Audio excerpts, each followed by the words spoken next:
You got the distribution call, you got the placement, you did everything right, and somewhere between the purchase order and the shelf, something went sideways. Your product isn't there, or it's there but it's wrong, or nobody can tell you either way. Every CPG brand hits this wall, most of them hit it more than once. I'm Jordan Karcher, founder and CEO of Eileen. Know Thy Shelf is the show for founders and CPG superstars who are done taking anyone's word for what's happening at the shelf. Real stories, real data, one question underneath all of it. Your product is listed as in stock. Is it though? Dean, you didn't come up through CPG. You didn't come up through food. You built a DJ company in Alberta, created the industry standard for platform for secure music delivery, moved into commercial lighting, and ended up making botanical lozenges in South Carolina. You've called social candy your seventh business. For people who don't know you, can you give us a quick arc of where you started and how you got here? Yeah, I mean, it's a journey for sure. I guess that's the whole point, right? So, as far as my own personal growth or where we ended up and how we got here, I guess my passion started in the music industry very young. And I started my first little company at age 14. And by age 16, I was starting to figure out how the record industry or music industry starts to work. And I learned very quickly how to get in nightclubs and start supporting the DJs underage by bringing the music. So I was the catalyst for some record companies getting into some of these nightclubs. And my joy for music just kind of expanded from that point, where I started doing house parties and trying to figure out, what is it that they're playing on the air? Why can't I do that? And things like that. So fast forward, eventually, yes, I started a larger DJ company and grew that in Alberta up in Canada and did that for, about 25 years and eventually sold it. It was the largest actually in Alberta, had over 26 guys doing shows, did about 4,000 a year. And it was a lot of fun and definitely got my feet wet into the industry. And along that time, I also did broadcasting. I had a mix show nationally, both in Canada and actually in the US as well, and did that for a couple years and started actually getting into more the music licensing and distribution part of the business of the music industry and understanding that along the way. And then eventually started creating compilations on CD at the time for radio stations for pre-release music, and then started doing some remixes for very large artists at the time, from Jennifer Lopez, Britney Spears, Justin Timberlake. It was a lot. That was fun. And that lasted for a few years, and then moved into, as the CD industry as a whole and music industry in early 2000s started having some challenges to file sharing issues, I pivoted and found to be on the other side of trying to create a solution that allowed for music to be sent pre-release securely over the internet. That eventually became the industry standard and is today. And so I'm pretty proud of that accomplishment as well. And so then fast forward, I was trying to figure out what to do next. Actually retired for a little while and got called into, of all things, a crazy world called LED lighting. And I had a friend from Canada that was starting a new business in the way that he wanted to franchise a lighting business. And so ended up actually working with him, building that out, and did that probably for, I want to say about 6 to 7 years. And learned the franchise industry and the lighting industry at the same time, and built that out with him. Felt that was kind of my end of that spot, and then actually got called in to do more the technology side of the lighting industry, trying to help commercial lighting to retrofit businesses into LED lighting using software. So it was kind of an interesting pivot into the tech industry, but it had all the roots of what I learned throughout the years, whether it was concert lighting, commercial lighting, and all that stuff. So yes, that was my last kind of entry of different careers. And during that time also had my businesses that I was kind of building and selling and kind of going through that motion as an entrepreneur. And that's really where my strength is. I'm an entrepreneur at heart. And this is truly, I think, one of the reasons why we're doing what we do now. My wife Tracy started this business while I was doing another thing in the lighting industry, and this business of creating botanical plant infused lozenges was not on our radars at all. We had no idea this was going to be our future. We didn't even know what we were doing or even what we were creating at the time. The catalyst for this was actually my wife was trying to help my son's baseball coach go through chemotherapy, and he was having a very difficult time. And as she says, she didn't want to just make chicken soup to try and help him get through it.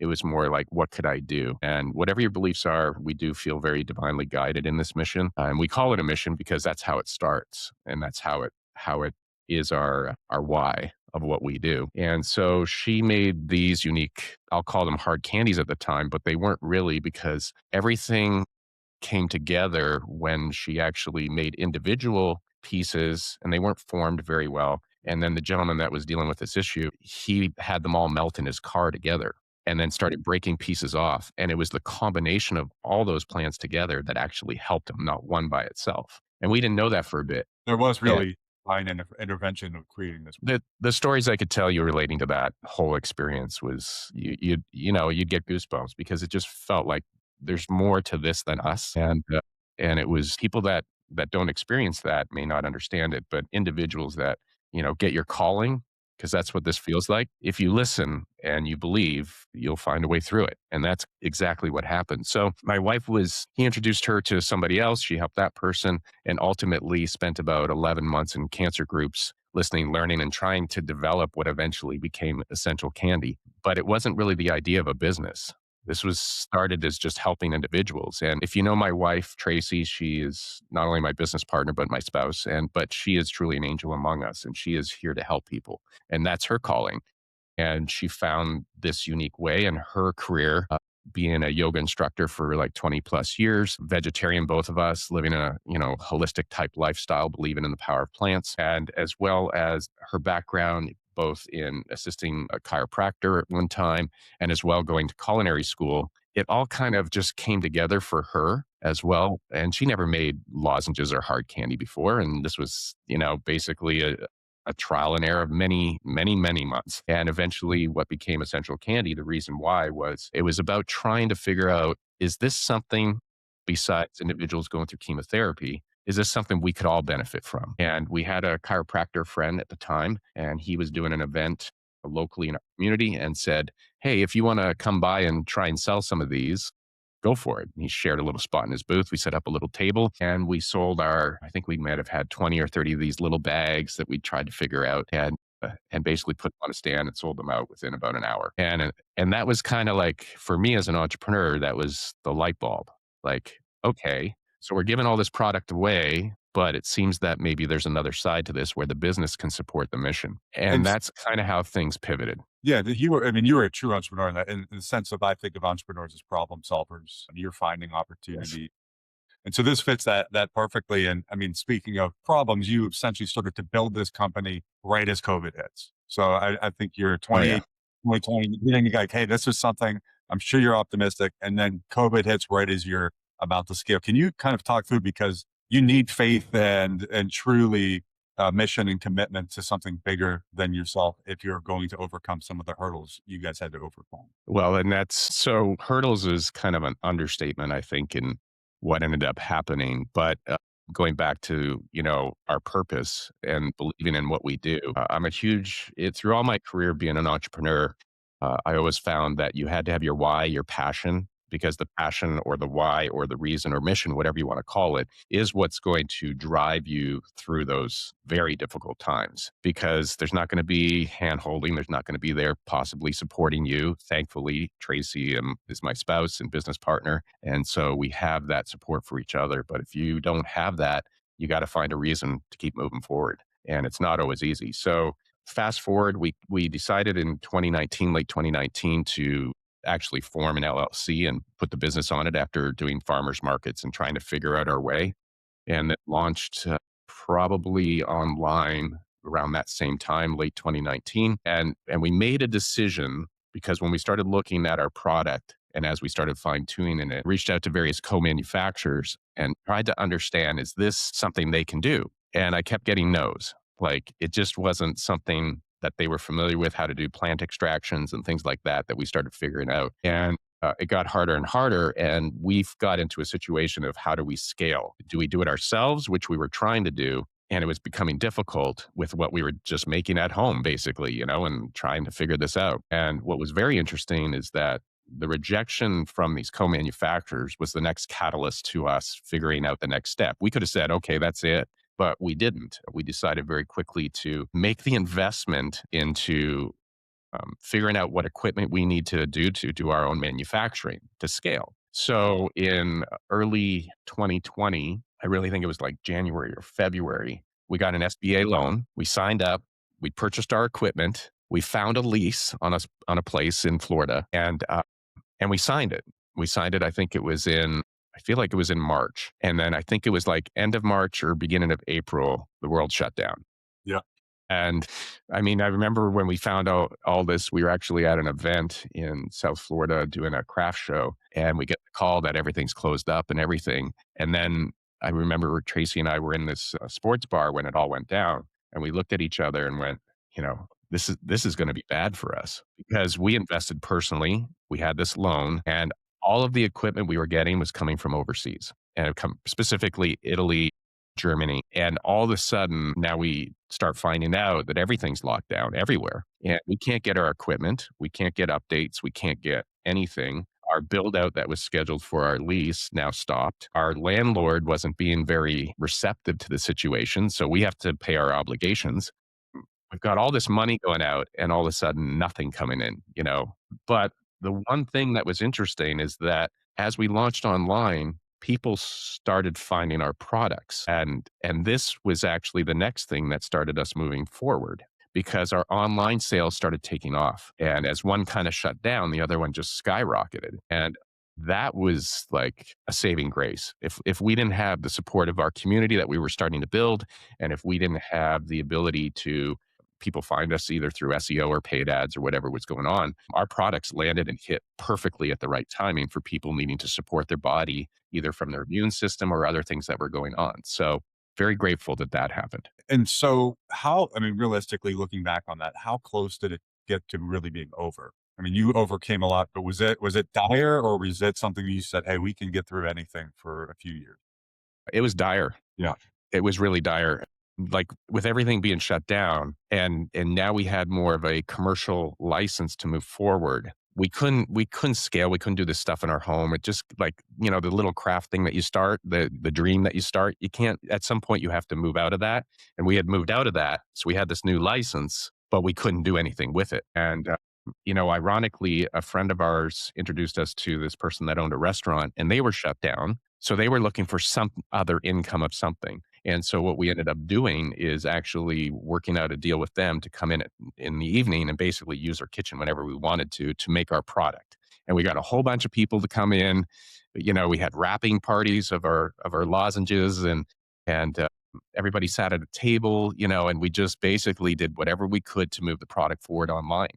And it's very difficult to do what we do manually, heavy copper pots and pouring into molds and then trying to figure all this stuff out. It was brutal. And Tracy did it all by hand. And it was a grace that we had all these people out there that wanted our stuff, but just keeping up with it was very difficult. Oh, I'm sure. I mean, just even the simple act of packing and shipping a bag to a direct, it's just not even the production of the product, but just dealing with the shipping labels alone.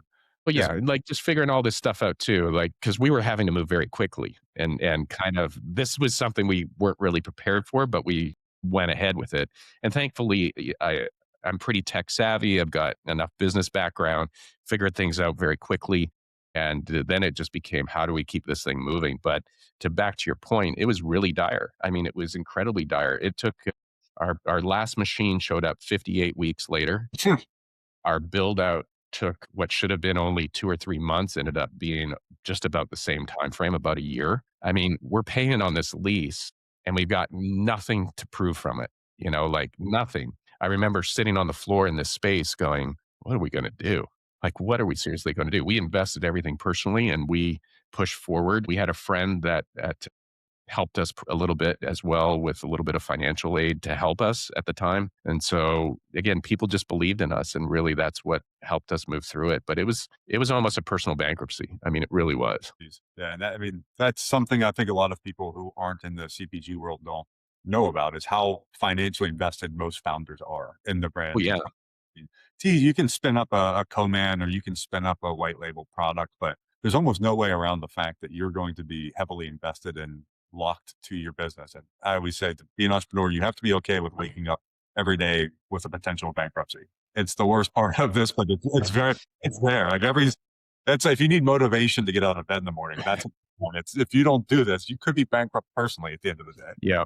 It's very interesting too, and maybe it's because I had a little bit thicker skin having to go through these different businesses experiences that I've had, and I've had them. I've had a partner that, had you deal with lawsuits and, like, whatever. You have, all the craziness of any business that you own, you're gonna experience some stuff. You're gonna get your battle scars, you're gonna lick your wounds and try to move forward in different things, and thankfully, I've been successful through my career. I really believe that's, our faith, our community, our mission, and my background and being my wife, business partner, my spouse, just all that was at least a foundation for us to feel somewhat secure in that we have something to keep moving forward. So it was a challenge, but I will tell you, it was kind of interesting when we started seeing we can make it.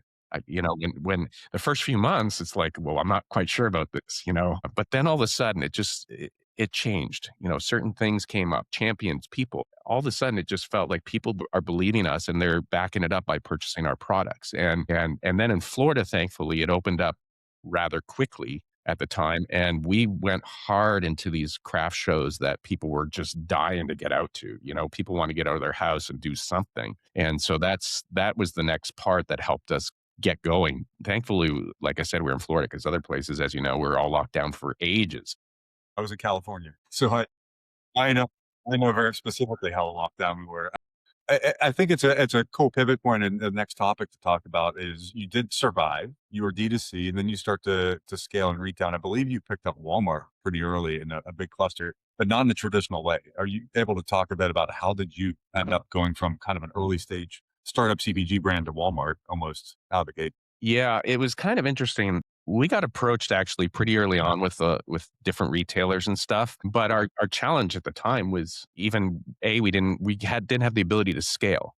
Everything was still an issue. Even learning the machines, like if you don't, I'm very grateful that I have enough tech savvy to figure things out. But I sit here sometimes going, if you don't have that, what are you going to do? Because like my wife, she's great at production. She understands everything with making everything, and I can't, or not as well.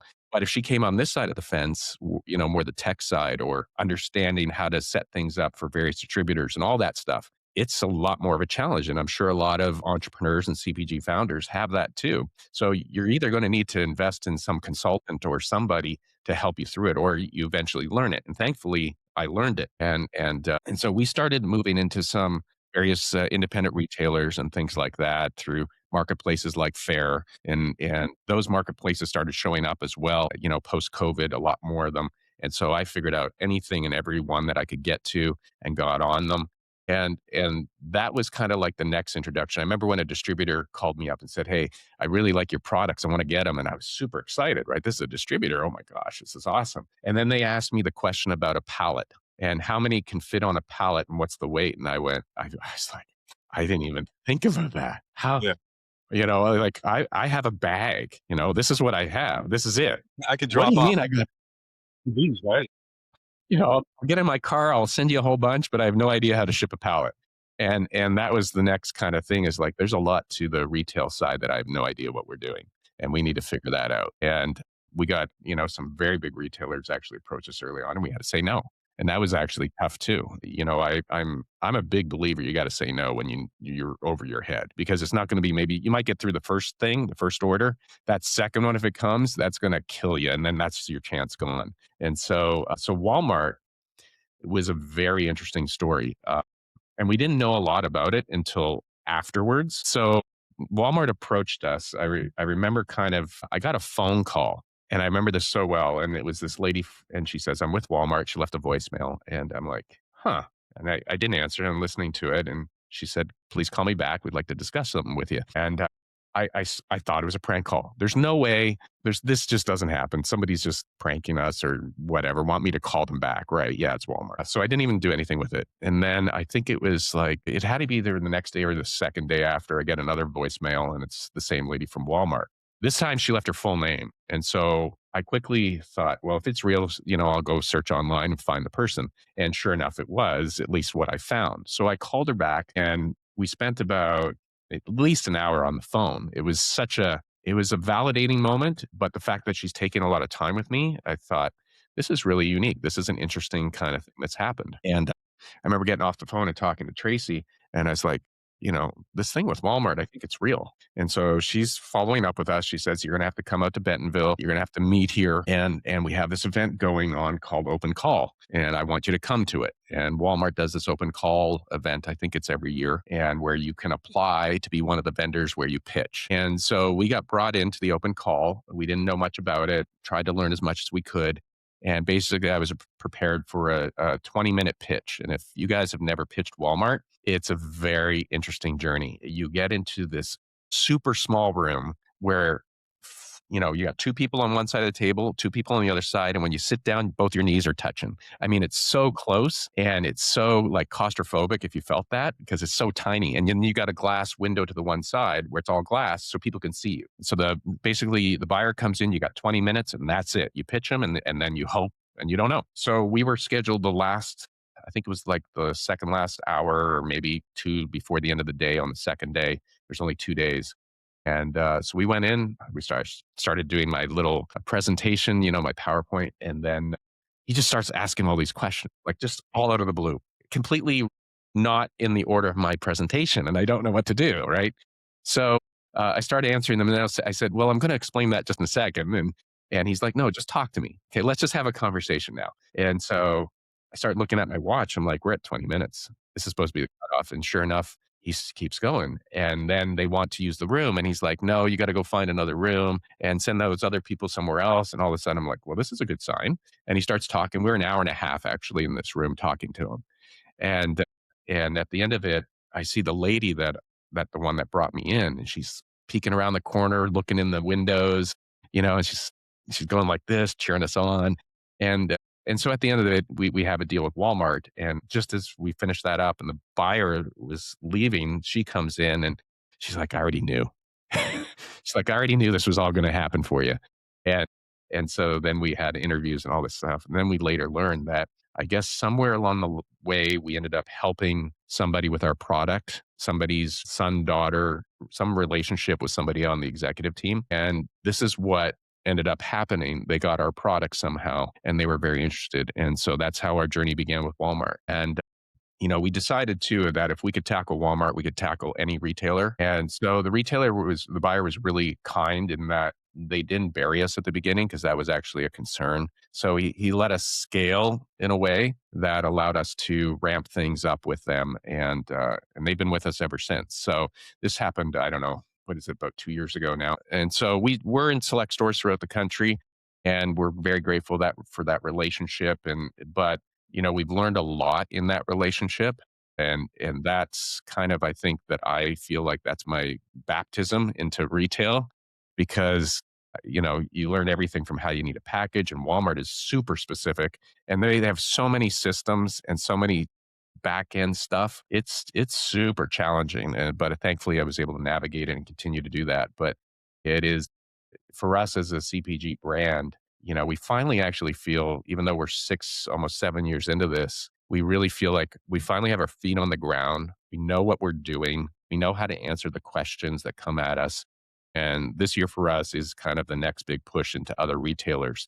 We're a little bit shy on distributors. We got burned early on as well by a distributor, and they promise everything, and you sign up and you have a 6-month deal, or I can't remember if ours was 6 month or a year, and we're thinking this is the best thing ever, and for the first month it's nice romance, and then everything drops off. Yeah. And then you're committed to this relationship in a contract, and it took we were in it for 6 months.